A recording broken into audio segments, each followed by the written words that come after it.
நாங்கள் கரெக்டாக வந்து யூரோப்புக்குள்ளே நாங்கள் லேண்ட் ஆகிறோம். அவருக்கு ஹார்ட் அட்டாக் வருது. வைஃப் வந்து கத்துறாங்க, வாயிலேருந்து நிறைய அந்த ஃப்ளூயிட்ஸ் எல்லாம் வர ஆரம்பிச்சு. ஸோ அது பார்க்கும்போது எனக்கு ஒரு மாதிரி ஆயிட்டேன். ஒரு 30 மினிட்ஸ்க்கு முன்னாடி நடந்ததுன்னா நான் அவரை சேவ் பண்ணலாம். அந்த ஒரு அட்ஜஸ்ட்மென்ட் இருக்கா? இன்டர்நேஷனல் ஏர்லைன்ஸோட இதுவே வந்து ஃப்ரெஷர்ஸ் தான் உங்களுக்கு வேணும். டெய்லி ஒரு ஃப்ளைட்ல வந்து ஒரு 300-400 பேசஞ்சர்ஸ் நாங்க மீட் பண்ணுவோம். இல்ல அட்லீஸ்ட் ஒரு 2-3 பேராவது கேட்பாங்க. இப்போ எனக்கு இஷ்டம்னா நான் ஓகேன்னு சொல்லி நான் நம்பர் 6 மாசம் கூட அங்க தாங்க மாட்டேன். இப்போ ஒரு கெஸ்ட் வந்து ஒரு ஆப்பிள் ஜூஸ் கேட்கறாங்க, தெரியாமலே நாங்க ஆரஞ்சு ஜூஸ் கொடுத்தோம். இல்ல ஒரு கெஸ்ட் காஃபி கொடுக்கும்போது நம்ம அவங்க மேல போட்டிட்டு ரிப்போர்ட் பண்ணாங்கன்னா உடனே டெர்மினேட் பண்ணுவோம். ஜாக்கெட் அங்கே எப்போ போட்டு அந்த ப்ரீஃபிங் ரூம்குள்ளே போகிறோமோ எல்லா பிரச்சனையும் விட்டுட்டு தான் போகும். ப்ளஸ் ஃபோன் வேறு ஆஃபில் இருக்கும். வீட்டில் என்ன நடக்குது, ஃபேமிலி எப்படி இருக்காங்க, இல்லை சப்போஸ் எங்கள் அப்பாவுக்கு உடம்பு சரியில்லை, அவர் ஹாஸ்பிட்டலில் இருக்காரு, அந்த ஃப்ளைட் ஏறி அங்கே போய் ரீச் ஆகிற வரைக்கும் எனக்கு எந்த கான்டாக்ட் இல்லை. ஏர் ஹோஸ்டஸ் வந்து அந்த ட்ரிங்க்ஸ் வந்து அவங்க ஃப்ரெண்ட்ஸுக்குலாம் கொண்டு போகிறது இல்லை வீட்டுக்கு கொண்டு வரது, அந்த மாதிரி விஷயத்துக்குலாம் அலோவ் பண்ணுவாங்களா? அதெல்லாம் நம்ம எடுத்துகிட்டு போகலாம், ஒன்றும் பிரச்சனை இல்லை. இப்போ நிறைய பேர் என்ன நினைக்கிறாங்கன்னா, ஒரு கேபின் க்ரூ உங்களோட வேலையே வந்து அந்த ஏர்கிராஃப்ட்ல வந்து எங்களுக்கு சாப்பாடு கொடுக்கறதுக்கு, எங்களுக்கு வேலை செய்யறதுக்கு. சாப்பாடு நீங்க ஏர்போர்ட்ல கூட வாங்கிட்டு போகலாம், இல்லாட்டி நீங்க போர்ட் பண்ணும்போது கூட நாங்கள் ஒரு பேக்ல உங்களுக்கு சாப்பாடு வந்து ஹாட் மீலோ கோல்ட் மீல் நாங்கள். ஆனால் the main purpose of a cabin crew வந்து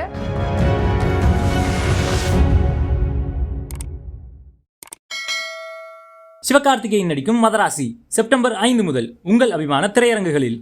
ஏர் ஹோஸ்டஸ் வணக்கம், நான் உங்கள் அஜித். ஸோ இன்னைக்கு நம்ம கூட யார் இருந்திருக்கான்னு பார்த்தீங்கன்னா, ஆல்ரெடி நம்ம ஒரு வீடியோ போட்டிருந்தோம். ஸோ அதுக்கு நிறைய வரவேற்புகள் கிடைச்சிச்சு. அதில் வந்து கொஞ்சம் தான் நம்ம வந்து அதை பற்றி பேசியிருந்தோம். இன்னைக்கு வந்து நிறையா வந்து பேச போகிறோம். நம்ம கூட இன்னைக்கு வந்து ஏர் ஹோஸ்டஸ் துஷ்யந்தி அவர்கள் தான் நம்ம கூட இருந்திருக்காங்க. வணக்கம். வணக்கம். எப்படி இருக்கீங்க? நல்லா இருக்கேன். ஸோ ரொம்ப நாளா ஆச்சு ஆக்சுவலாக பார்த்து. ஆமா, எப்படி போயிட்டு இருக்கு வாழ்க்கை எல்லாம்? எல்லாமே ரொம்ப நல்லா போயிட்டு இருக்கு. ஸோ ஃபர்ஸ்ட் நீங்க எப்படி இந்த ஏர் ஹோஸ்டஸ் ஃபீல்ட் வந்து சூஸ் பண்ணீங்க? ஏன்னா நம்ம எல்லாருக்குமே சின்ன பிள்ளை டக்குன்னு சொல்ல மாட்டோம், டாக்டர் ஆகணும், போலீஸ் ஆகணும், இன்ஜினியர் ஆகணுன்ற மாதிரி முடிச்சிருவோம்ல.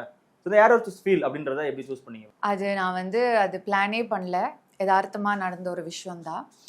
மாடலிங் பண்ணும்போது ரேண்டமாக நியூஸ் பேப்பர் பார்க்கும்போது ஹிந்து நியூஸ் பேப்பரில் ஆட் போட்டிருந்தாங்க, இந்த மாதிரி வந்து எத்திஹாத் வந்து ரெக்ரூட் பண்ணுறாங்க அப்படின்னு. பட் சென்னையில் இன்டர்வியூ இல்லை. ஸோ ரேண்டமாக சும்மா நான் ட்ரை பண்ணேன், சரி பார்க்கலாம், சும்மா போட்டு பார்க்கலாம், சர்டிஃபிகேட்ஸ் எல்லாம் இருந்துச்சு. ஸோ சும்மா போட்டு பார்க்கும்போது ஒரு 1 வீக்கில் வந்து எனக்கு ஒரு இமெயில், இந்த மாதிரி நீங்கள் ஷார்ட் லிஸ்ட் ஆகிருக்கீங்க, choose a destination where you can attend the interview அப்படின்னு சொல்லிட்டு எனக்கு ஒரு 3 ஆப்ஷன் கொடுத்தாங்க. அதில் வந்து ஒன்று வந்து பாரிஸ், ஒன்று வந்து காசபிளாங்கா, ஒன்று வந்து அபுதாபி. இன்டர்வியூக்கு. ஆமாம், ஏன்னா அவங்க இந்தியா வரல அந்த டைமில். ஸோ அதனால சரி ஓகே அப்படின்னு சொல்லிட்டு மறுபடியும் நான் வந்து போட்டு சும்மா அபுதாபி அப்படின்னு போட்டு அவங்க ஒரு மறுபடியும் ஒரு 1 வீக்கில் வந்து இந்த மாதிரி வந்து இந்த டேட்டுக்கு நீங்கள் வர முடியுமா அப்படின்னு. ஸோ அந்த டைமில் நான் மாடலிங் பண்ணுறதுனால எனக்கு துபாயில் ஒரு ஷூட் இருந்துச்சு. ஸோ அந்த இன்டர்வியூ டேட்டும் அந்த ஷூட் டேட்டும் பேக் டு பேக் இருந்ததுனால நான் துபாயில் போய் அந்த ஷூட் முடிச்சுட்டு அபுதாபி போயிட்டு அந்த இன்டர்வியூ பண்ணிவிட்டு அப்படியே சென்னை வந்துட்டேன்.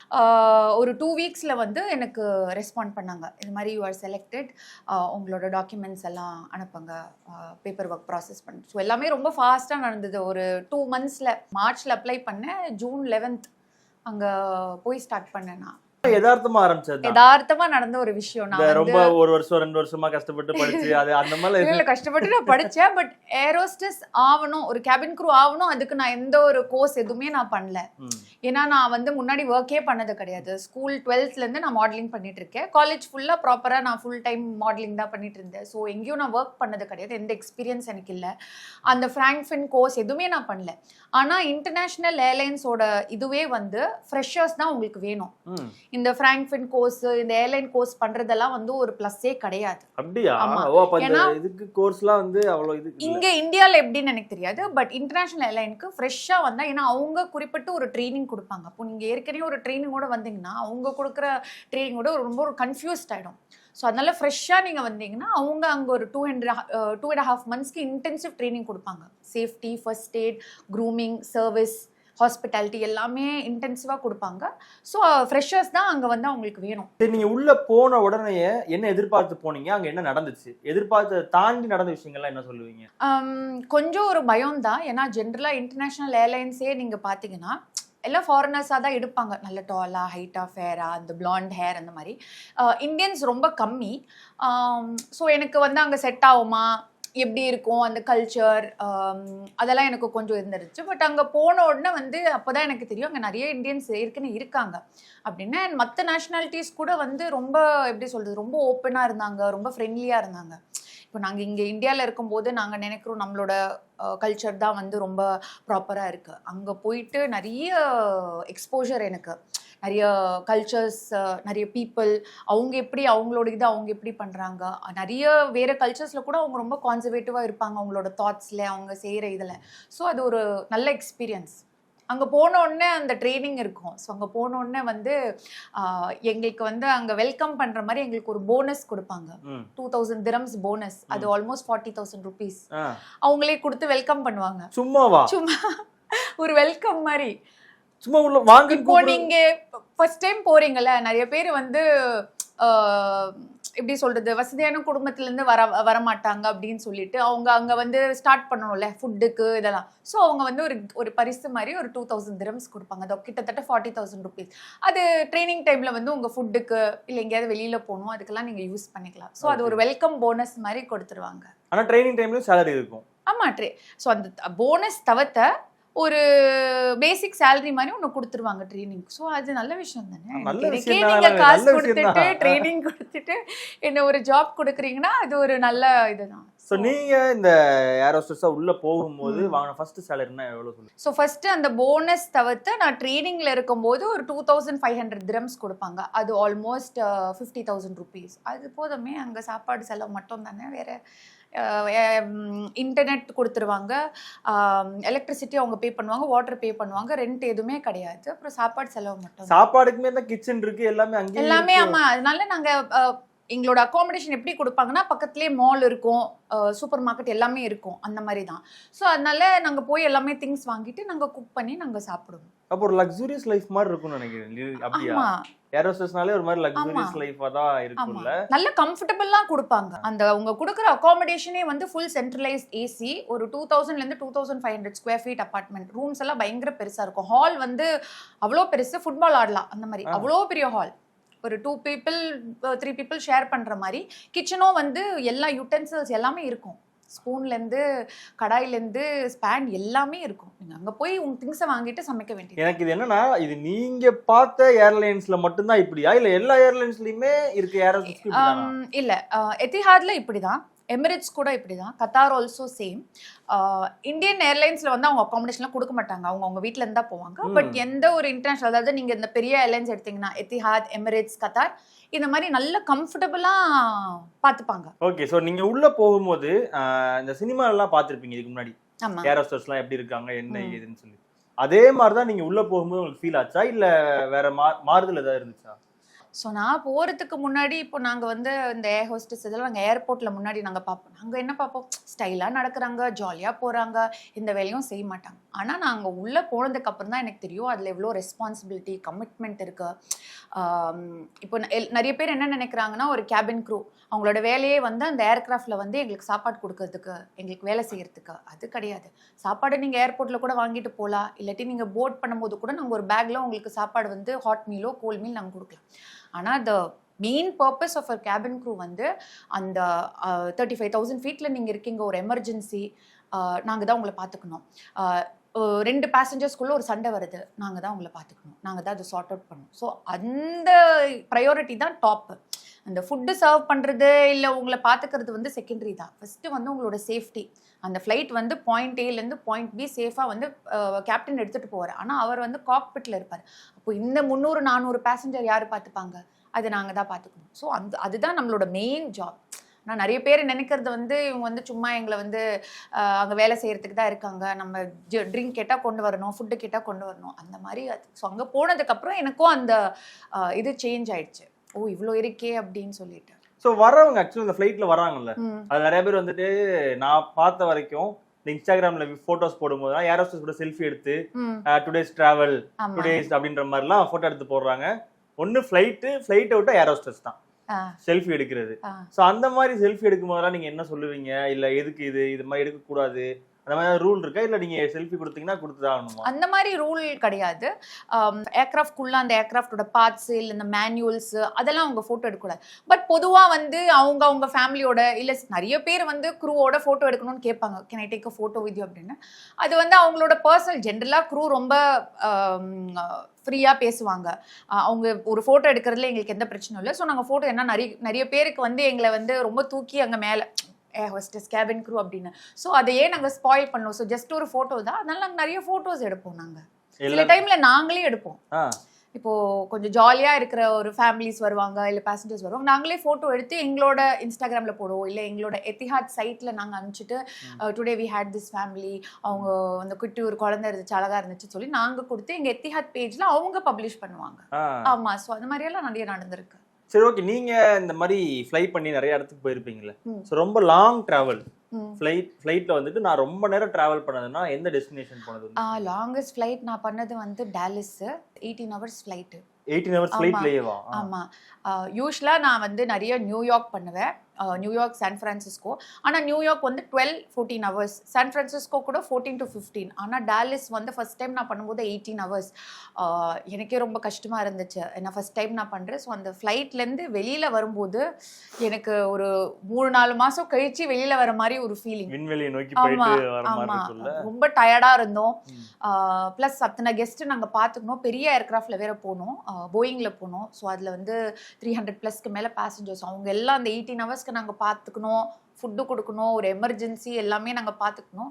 ஸோ அதுதான் லாங்கஸ்ட் ஃப்ளைட்டு. ஸோ 18 hours இப்போ உங்களோட ஸ்லீப்பிங் டைம் அதெல்லாம் வந்து எப்படி கால்குலேட் பண்ணுவீங்க? அந்த 18 மணி நேரம். ஸோ ஜென்ரலாக வந்து ஒரு 8 or 9 hours ஃப்ளைட்டுக்கு மேலே இருந்தானா மினிமம் நம்மளுக்கு வந்து 2 hours-லேருந்து 3 hours ரெஸ்ட் வேணும்.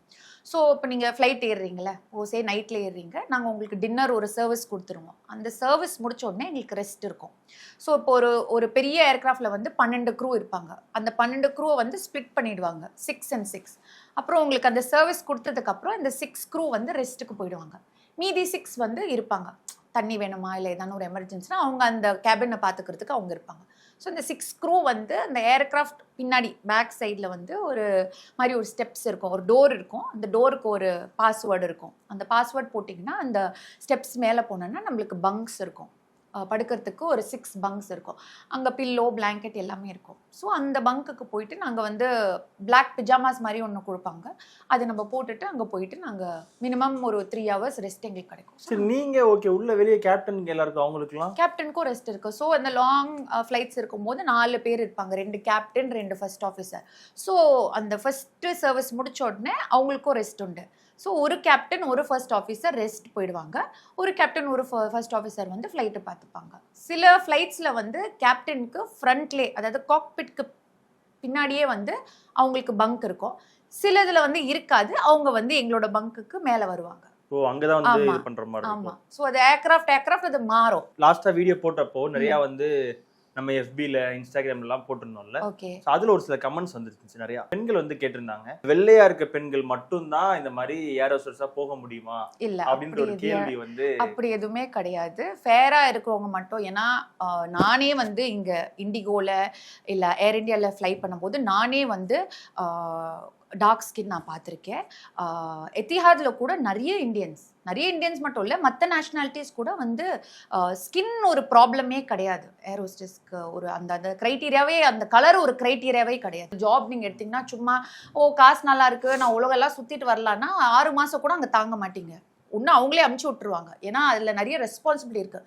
ஏதான சேஃப்டியில் இப்போ சர்வீஸில் கூட நம்ம எதனா தப்பு பண்ணிட்டோன்னா அவங்க வந்து எங்களை மன்னிச்சு விட்டுருவாங்க. அது பெருசாக இது பண்ணோம்.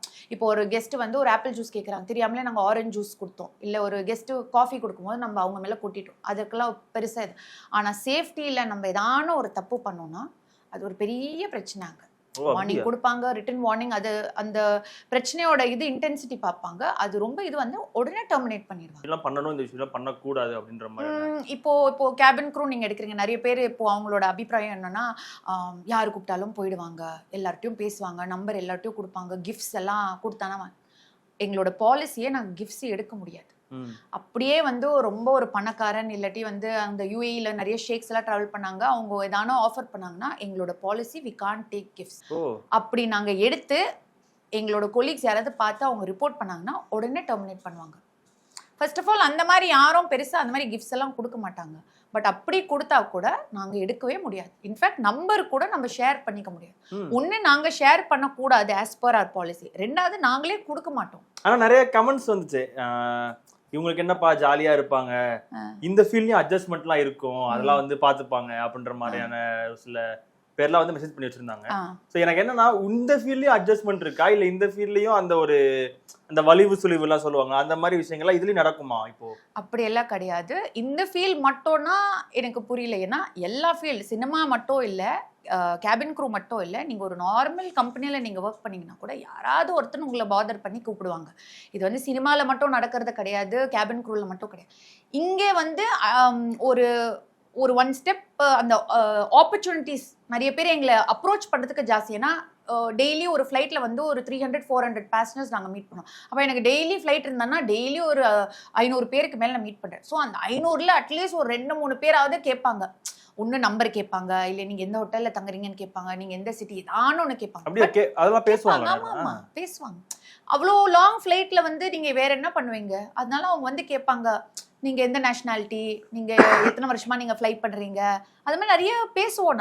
நாங்கள் பேசக்கூடாது அப்படின்னு கிடையாது. பட் நிறைய பேர் அப்ரோச் பண்ணுவாங்கன்னா அது வந்து கேபின் க்ரூ இதில் மட்டும் கிடையாது. அண்ட் இட்ஸ் அ சாய்ஸ் தானே.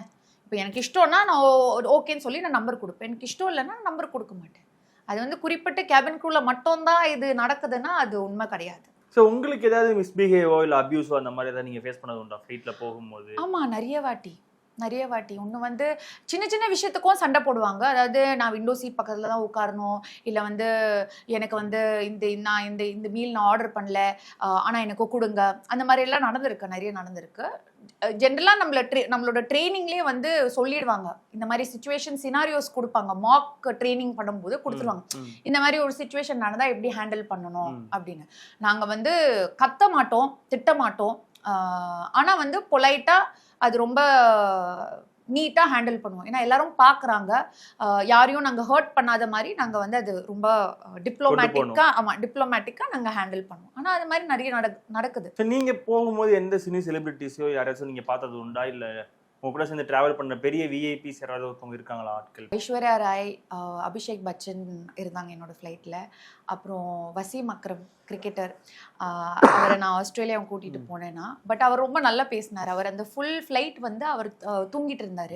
அவருக்கு எதுவுமே சாப்பிட வேணாம் அப்படின்னு அவர் வந்து என்ன டோன்ட் டிஸ்டர்ப் மீ அப்படின்னு சொன்னார். அப்புறம் அவர் ரெஸ்ட் எடுத்துகிட்டு எழுந்தனதுக்கப்புறம் வந்து என்கிட்ட வந்து கேன் ஹேவ் அ கேப்பச்சினோ அப்படின்னு கேட்டு பேசிகிட்டு இருந்தார். வேர் ஆர் யூ ஃப்ரம் அப்படின்னு. அப்போ பேசும்போது அப்போ நான் கேட்டேன், can I take a photo with you அப்படின்னு சொல்லிட்டு. அப்போ அவர் சொன்னார், எனக்கு நீ ஒரு நல்ல காஃபி நீ கொடுத்தானா அப்போ உன்னோட ஃபோட்டோ எடுக்கிறேன் அப்படின்னு சொல்லிட்டு அந்த மாதிரி. ஸோ பட் நிறைய இன்டர்நேஷ்னல் ஆர்டிஸ்ட், லேடி காகா, அந்த இன்டர்நேஷ்னல் சிங்கர், ஜேசன் டெருலோ, அவங்களெல்லாம் நான் வந்து ஃப்ளை பண்ணி கூட்டிகிட்டு வந்தேன். ஸோ அப்போது என்ன தான் அசைன் பண்ணியிருந்தாங்க அவங்கள பார்த்துக்கிறதுக்கு. ஸோ அப்போது கொஞ்சம் ஒரு ப்ரீஃப் கான்வர்சேஷன் இருந்துட்டு, பட் ரொம்ப ஹம்பிளாக அந்த ஆட்டிடியூட் ரொம்ப கம்மி. அந்த மாதிரி இல்லை நான் பேச மாட்டேன், நீ ஏன் என்கிட்ட பேசுகிற அப்படின்னு யாருமே கிடையாது. சரி, அதே மாதிரி இப்போ இந்த ஏர்போர்ட்டில் ஏரோப்ளைனில் வந்து போகும்போது ட்ரிங்க்ஸ் பண்ணலாம், உள்ளே ட்ரிங்க்ஸ் அலௌட் இருக்குது. ஒரு சில இன்டர்நேஷ்னல் ட்ரிப்பில் ஃபுல்லாமே ட்ரிங்க்ஸ் அலௌட் இருக்குன்னு சொல்கிறாங்கல்ல. ஸோ ஏர் ஹோஸ்டர்ஸ் ட்ரிங்க்ஸை வெளியே கொண்டு வரதுக்கு அலோவ் பண்ணுவாங்களா, இல்லை ஏர் ஹோஸ்டர்ஸ் வந்து அந்த ட்ரிங்க்ஸ் வந்து அவங்க ஃப்ரெண்ட்ஸுக்கெல்லாம் கொண்டு போகிறது, இல்லை வீட்டுக்கு கொண்டு வரது, ஸோ அந்த மாதிரி விஷயத்துக்குலாம் அலோவ் பண்ணுவாங்களா, அதெல்லாம் பண்ணலாமா? ஸோ இப்போ நாங்கள் அந்த ஃப்ளைட் முடிச்சுட்டு நம்ம செக்ஸ் எல்லாம் பண்ணுவோம். எல்லாமே வந்து யாருமே எதுவுமே திருப்பி விட்டுட்டு போகல அப்படின்னு சொல்லிட்டு எங்கள் பேக் எடுத்துகிட்டு போகிறோம்ல, நாங்கள் எங்கள் பேக் எடுத்துகிட்டு போகும்போது எங்களுக்கு ஒரு செக்யூரிட்டி செக் இருக்குது. அங்கே வந்து ஃபுல்லாக பேக்ஸ் எல்லாம் ஸ்கேன் பண்ணுவாங்க. அப்போ எல்லாமே அதில் ஸ்கேன் பண்ணி செக் பண்ணுவாங்க. அதில் ஏதான மாட்டிச்சுன்னா ஸ்ட்ரெயிட் டெர்மினேஷன் தான். முக்கியமாக பார்க்குற விஷயம் வந்து ஏர்கிராஃப்ட்லேருந்து நீங்கள் எதான ஆல்கஹால் இல்லை வெப்பன்ஸு அதை எடுத்துகிட்டு போகிறீங்க, கிளியராக அந்த ஸ்கேனில் தெரிஞ்சிடும். ஆனால் எப்படி ஒரு குக்கி, ஒரு சாக்லேட், ஒரு ஆப்பிள் அதெல்லாம் நம்ம எடுத்துகிட்டு போகலாம், ஒன்றும் பிரச்சனை இல்லை. இப்போது நம்மளுக்கு டைம் இருக்காது சாப்பிட்றதுக்கு சில டைமில். ஸோ சில டைமில் நான் என்ன பண்ணுவேன்னா, டைம் இல்லைன்னா நான் அது லேண்ட் ஆனோடனே அந்த ஏர்போர்ட்லேருந்து ஹோட்டல் போகிறதுக்கு சில டைமில் 1 hour 1.5 hours. அப்போ நான் ஒரு ஆப்பிள் இல்லை ஒரு பனானா அந்த மாதிரி எடுத்துகிட்டேன், அதெல்லாம் பிரச்சனை இல்லை. ஸோ பெரிய பெரிய ஐட்டம்ஸ் எதுவும் எடுத்துகிட்டு போகக்கூடாது. அந்த லிக்கரு அந்த மாதிரி ஏர்கிராஃப்டோட திங்ஸு அந்த மாதிரி வந்து இட்ஸ் நாட். உயிர் பலி ஏதாவது ஏற்பட்டிருக்க ஃப்ளைட்டில்? அதாவது அவங்க சிக்கா இருந்தோ இல்லை அது தெரியாமல் அந்த டைமில் வந்துட்டு இந்த மாதிரி ஏதாவது சோ அப்படி ஆன் ஏர்லயே அந்த மாதிரி ஏதாவது ஆமா ஏற்பட்டுச்சா? எனக்கு வந்து டெத் ஆன் போர்டு இருந்துச்சு. ஆ. 10 மினிட்ஸ் நாங்க கரெக்டா வந்து யூரோப்குள்ள நாங்க லேண்ட் ஆகுறோம். அவருக்கு ஹார்ட் அட்டாக் வருது. பட் அந்த லேண்டிங் டைம்ல நாங்க வந்து நம்ம சீட்ல ஏற்கனவே உட்கார்ந்துட்டு இருக்கோம். அந்த டைம்ல நம்மளால நம்ம கூட வந்து வி கான்ட் கெட் அப். எந்திரிச்சு போக ஆமா முடியாது. அவங்க வைஃப் வந்து கத்துறாங்க. ம். ஹெல்ப் ஹெல்ப் ஹெல்ப்னு எங்களால ஒண்ணு அந்த லேண்ட் ஆன உடனே நான் ஓடி போனேன். பட் அதுக்குள்ள வந்து அவர் இறந்துட்டாரு. ஓ அதனால காப்பாத்த ஓ அந்த லாஸ்ட் 10 மினிட்ஸ் எதுவுமே பண்ண முடியாது அப்போ? ஆமா அந்த அந்த கேப்டன் என்ன சொல்லுவாருன்னா cabin crew take your seats for லேண்டிங்னு சொல்லுவாரு. அந்த டைம்ல நாங்க கூட எழும்ப முடியாது. ம். ஏன்னா அது இப்படி தானே போகுது. ம். அதனால அந்த டைம்ல சரி ஓகே லேண்ட் ஆன உடனே நான் போலாம் அப்படின்னு நினைச்சேன். போன உடனே அவருக்கு மூச்சு எதுவுமே இல்லை. ஆனா அதுக்குள்ள டாக்டர்ஸ் எல்லாம் வந்து கூட்டிட்டு போனாங்க. பட் அவங்க சொன்ன இன்ஃபர்மேஷன் வந்து அவரை காப்பாற்ற முடியல. ஸோ அவர் வந்து அந்த பாடி அவங்க ஃப்ளைட்ல இருந்து எடுத்தும்போது வாயிலேருந்து நிறைய அந்த அந்த ஃப்ளூயிட்ஸ் எல்லாம் வர ஆரம்பிச்சு. ஸோ அது பார்க்கும்போது எனக்கு ஒரு மாதிரி ஆயிடுச்சு. ஒரு 1 வீக் 2 வீக்ஸ் எனக்கு ஐயோ நம்மளால ஹெல்ப் பண்ண முடியல, எதுவும் பண்ண முடியல, அந்த இது இருக்கும்ல அந்த இது. ஸோ நடந்திருக்கு, டெத் ஆன் போர்ட் நடந்திருக்கு. ஆனா அதே ஒரு ஒரு மாதிரி ட்ராமா மாதிரி ஆகும்ல நமக்கு. ஒரு 10 நாளைக்கு வந்து நம்மளால எதுவுமே ஆமா செய்ய முடியாது. ஆமா நமக்கு அது நம்மள நம்பி வந்து ஒருத்தவங்களால நம்மளால காப்பாற்ற முடியலையே. ஒரு 30 மினிட்ஸ்க்கு முன்னாடி நடந்ததுன்னா நான் அவரை சேவ் பண்ணலாம். அந்த ஒரு ஒரு குற்ற உணர்ச்சி ஒன்று இருக்கும்ல அந்த மாதிரி. அதே மாதிரி இப்போ நீங்க ஏர் ஹோஸ்டர்ஸா இல்லாம ஒரு பேசஞ்சரா பிளைட்ல போகும்போது அங்க இருக்க ஏர் ஹோஸ்டர்ஸ் எல்லாம் பாத்திருப்பீங்கல்ல. ஆமா. சோ அவங்கள பார்க்கும்போது உங்களுக்கு தோணுன ஏதாவது விஷயங்கள் இருக்கா? என்னடா இப்படி இருக்காங்க, நம்ம இப்படிலாம் இல்லையே, ஆனா இவங்க என்ன இந்த மாதிரி ஒரு சில விஷயங்கள் மாறுதல் இருக்கே, இல்ல சேஞ்சஸ் இருக்கே அப்படின்ற மாதிரி ஏதாவது யோசிச்சது உண்டா? ஆமா ஏன்னா இப்போ ஒரு கேபின் க்ரூவா வந்து நான் நிறைய ஃப்ளை பண்ணியிருக்கேன். பிளஸ் ஆஃப் யூனிஃபார்ம் நான் நிறைய டெஸ்டினேஷன்ஸ் நான் போயிருக்கேன். ஸோ நாங்கள் மற்ற ஏர்லைன் க்ரூ கூட ஏர்போர்ட்ல பார்ப்போம். இல்லாட்டி லவுஞ்சில் நாங்கள் வந்து ரெஸ்ட் எடுக்கும் போது அவங்க வருவாங்க. அப்போ நாங்கள் பார்ப்போம். நாங்கள் நிறைய அப்சர்வ் பண்ணுவோம்ல, அவங்க யூனிஃபார்ம் எப்படி இருக்கு, அவங்க ஒரு இது அவங்க ஃப்ளைட்ல அவங்க ஒரு ப்ரொசீஜர் எப்படி பண்றாங்க, அதெல்லாம் நாங்கள் நிறைய அப்சர்வ் பண்ணுவோம். நல்லதா இருந்தால் நாங்கள் எடுத்துப்போம். அவங்க சில வந்து கொஞ்சம் லேசியா இருப்பாங்க. சர்வீஸ் டைமுக்கு இப்போ நான் அந்த ஏர்லைன் நேம் சொல்ல மாட்டேன். பட் அவங்களோட இதுவே வந்து டேக் ஆஃப்க்கு அப்புறம் க்ரூ வந்து அவங்க ஃபர்ஸ்ட் சாப்பிடுவாங்க. அவங்க சாப்பிட்டதுக்கு அப்புறம் தான் பேசஞ்சர்ஸ்க்கு போய் சாப்பாடு கொடுப்பாங்க. அது ஆக்சுவலி நாட் அலவுடு. பட் அவங்க கொஞ்சம் அந்த மாதிரி. ஆனா அவங்களுக்கு யூனியன் எல்லாம் இருக்கு. ஏன்னா அவங்க ரொம்ப வயசானவங்க இருப்பாங்க. அதனால அவங்ககிட்ட ஒன்றும் சொல்ல முடியாது. சொன்னாலும் அவங்க இஷ்டம் போல தான் பண்ணுவாங்க. ஸோ அந்த மாதிரிலாம் நடந்திருக்கு. ஸோ அப்போ அவங்களோட ஏர்கிராஃப்ட்ல நான் ஃப்ளைட் பண்ணும்போது யோசிச்சேன், என்ன இவ்வளோ நேரம் ஆயிடுச்சு இன்னும் அவங்க கொடுக்கலையே. எங்கள் ஃப்ளைட்ல எல்லாம் வந்து டேக் ஆஃப் ஆனால் அந்த 15 மினிட்ஸ்ல அந்த காட் வெளியில போகணும். அந்த காட் வெளியில போகலன்னா அதுக்கு ஒரு கம்ப்ளைண்ட் வரும் அப்படின்னு. சோ வெளிய இருந்து பாக்கும்போது இவங்க என்னப்பா ஏர் ஹோஸ்டர்ஸ் சும்மா சாப்பாடு கொடுத்துட்டு ஈஸியா சிம்பிளா ஜாலியா போயிட்டு வந்துருவாங்கன்ற மாதிரி. இப்போ நிறைய மேனேஜர்ஸ் வந்து அவங்க வீட்ல நிறைய பிரச்சனை இருக்கும். ஒன்று ஹஸ்பண்டோட சண்டை இருக்கும், இல்லை பாய் ஃப்ரெண்டோட எதனா பிரச்சனை இருக்கும். அது மாதிரி அதெல்லாம் நாங்கள் போய் அங்கே வந்து இப்போ எனக்கு கீழே வந்து ஒரு 10 க்ரூ இருக்காங்க. பெரிய ஏர்கிராஃப்ட்ல 10 க்ரூ இருக்காங்க. அவங்க கிட்ட நான் போய் சொல்ல முடியாதுல்ல, என் வீட்டில் இந்த பிரச்சனை இருக்கு, I am having mood swings, எனக்கு இன்னைக்கு மூட் இல்லை அப்படின்னா. அப்போ அவங்களும் வேலை செய்ய மாட்டாங்க. ஸோ அதெல்லாம் நாங்கள் அந்த ஜாக்கெட் அங்கே எப்போ போட்டு அந்த ப்ரீஃபிங் ரூம்குள்ளே போகிறோமோ எல்லா பிரச்சனையும் விட்டுட்டு தான் போகிறோம். ப்ளஸ் ஃபோன் வேறு ஆஃபில் இருக்கும்ல. ஃப்ளைட்டில் வந்து எங்கள் ஃபோன் ஆஃபில் இருக்கும். ஸோ வீட்டில் என்ன நடக்குது, ஃபேமிலி எப்படி இருக்காங்க, இல்லை சப்போஸ் எங்கள் அப்பாவுக்கு உடம்பு சரியில்லை, அவர் ஹாஸ்பிட்டலில் இருக்காரு, அந்த ஃப்ளைட் ஏறி அங்கே போய் ரீச் ஆகிற வரைக்கும் எனக்கு எந்த கான்டாக்ட் இல்லை. சில க்ரூக்கு வந்து இப்போ டெத் எல்லாம் நடந்திருக்கு அவங்க பேரண்ட்ஸ்க்கு. அப்போ வந்து அவங்க பேரண்ட்ஸ் வந்து எத்திஹாதுக்கு இன்ஃபார்ம் பண்ணி, எத்திஹாத் அந்த ஃப்ளைட் வந்து கேப்டன் கிட்ட இன்ஃபார்ம் பண்ணி, கேப்டன் அந்த க்ரூ டைம் ஆகிடும். பட் அப்படி இன்ஃபார்ம் பண்ணால் கூட அந்த க்ரூ என்ன பண்ணுவாங்க, ஃப்ளைட்டில் அழுவாங்க. லேண்ட் ஆனதுக்கப்புறம் வேற ஒரு டெஸ்டினேஷன் அங்கேருந்து மறுபடியும் ஒரு ஃப்ளைட்டில் போட்டு திருப்பி அனுப்புறதுக்குள்ளே எப்படியோ 2 டேஸ் ஆகிடும். ஸோ அதெல்லாம் ஒதுக்கி வச்சு நாங்கள் வந்து கெஸ்ட்டு தான் ஃபஸ்ட்டு அப்படின்னு சொல்லிட்டு ஒரு எமர்ஜென்சி நடக்குது. நான் என்ன காப்பாற்றுவேன்னா உங்களே காப்பாற்றுவேன். உங்களை தான் ஃபஸ்ட்டு நான் காப்பாற்றணும். எனக்கு குழந்தைங்க இருக்குது, எனக்கு ஃபேமிலி இருக்குது, ஹஸ்பண்ட் இருக்குது, பாய் ஃப்ரெண்ட் இருக்கா, யோசிக்க முடியாது. உங்களை ஃபஸ்ட்டு நான் காப்பாற்றிட்டு தான் என்ன நான் அதுக்கப்புறம் தான் உங்களை பற்றி யோசிக்கிற மாதிரி ஆமாம். இருக்கும். ஸோ ஒரு தியாகம் பண்ணிட்டு தான் உள்ள வர மாதிரி இருக்கும். ஃபேமிலில இருந்து எல்லாத்தையுமே விட்டுட்டு மொத்தமா நான் வந்து அர்ப்பணிக்கிறேன் அப்படின்ற மாதிரி உள்ள வர. பர்த்டேஸ் கிடையாது, கிறிஸ்மஸ், இப்போ தீபாவளினா உங்க ஆஃபீஸ்ல லீவ் கொடுத்துருவாங்க. அங்க தீபாவளி கிடையாது, கிறிஸ்மஸ் கிடையாது. ஃப்ளைட் இருந்தா போய் ஆகணும், ஃப்ளைட் இல்லைன்னா ஓகே ஜாலி பண்ணலாம், அவ்வளவுதான். என்னைக்கு ஃப்ளைட் இல்லையோ அன்னைக்கு தான் எங்களுக்கு தீபாவளி, கிறிஸ்மஸ், பொங்கல் எல்லாமே வரும். அங்க போய் சொல்ல முடியாதுல்ல, நாளைக்கு எனக்கு பர்த்டே அதனால நான் வரமாட்டேன், நாளைக்கு தீபாவளி என்னால வர முடியாது, அதெல்லாம் சொல்ல முடியும். Thank you so much. நிறைய விஷயங்கள் வந்து ஷேர் பண்ணீங்க, நிறைய சொன்னீங்க. என்னன்னா நம்ம ஆரம்பத்துல பேசும்போது ஏர் ஹோஸ்டர்ஸ்னா என்ன ஏதுன்னு தெரியாம ஜென்ரலா அவங்க கிட்ட ஏர் ஹோஸ்டர்ஸ்லாம் எப்படி இருப்பாங்க அப்படின்னு சொல்லி கேட்டு தெரிஞ்சுக்கிட்டோம். இப்போ இருக்க அந்த வீடியோக்கு அப்புறம் நிறைய பேர் கேட்ட கேள்வி, யார் வேணாலும் ஏர் ஹோஸ்டர்ஸ் ஆகலாமா, இல்ல அதுக்கு ஏதாவது படிப்பு இருக்கா, இல்ல அதுக்கு ஏதாவது கிரியேட்டிவிட்டியா இருக்கா, அவங்க என்னென்ன பண்றாங்க அப்படின்ற மாதிரி கேட்கும் போதுதான் நீங்க சொன்னக்கு அப்புறம் தான் தெரிய வருது, இவ்வளோ தியாகங்கள் பண்ண வேண்டியது இருக்கு. ஈஸியா போறோம், சும்மா ஃபிளைட்ல ஏறுறோம், சாப்பாடு கொடுக்குறோம், வந்துடுறோன்றதை தாண்டி ஃபேமிலியை விட்டுட்டு வரணும், அப்பா அம்மா விட்டுட்டு வரணும், பசங்களை விட்டுட்டு வரணும், அடுத்த 10 மணி நேரத்துக்கு என்ன நடக்க போகுது, ஏது நடக்க போகுதுன்னு தெரியாது. நம்ம பாடியில என்ன பிரச்சனை இருந்தாலும் அதெல்லாம் சகிச்சுக்கிட்டு சிரிச்ச முகத்தோட அவங்க ஃபுல்லாமே பார்த்துக்கணுன்றப்போ நிறைய சாக்ரிஃபைஸ் பண்ணி தான் நீங்களும் உங்க வேலையை பாக்குறீங்க. ஸோ அதுக்கு ஃபர்ஸ்ட் உங்களுக்கு ரொம்ப பெரிய வாழ்த்துக்களே சொல்லலாம். நம்ம 8 வருஷம் நீங்களும் இருந்திருக்கீங்கன்றப்போ ஸோ தேங்க்யூ ஸோ மச். நிறைய விஷயங்கள் ஷேர் பண்ணீங்க. தேங்க்யூ. சிவகார்த்திகேயன் நடிக்கும் மதராசி செப்டம்பர் 5 முதல் உங்கள் அபிமான திரையரங்குகளில்.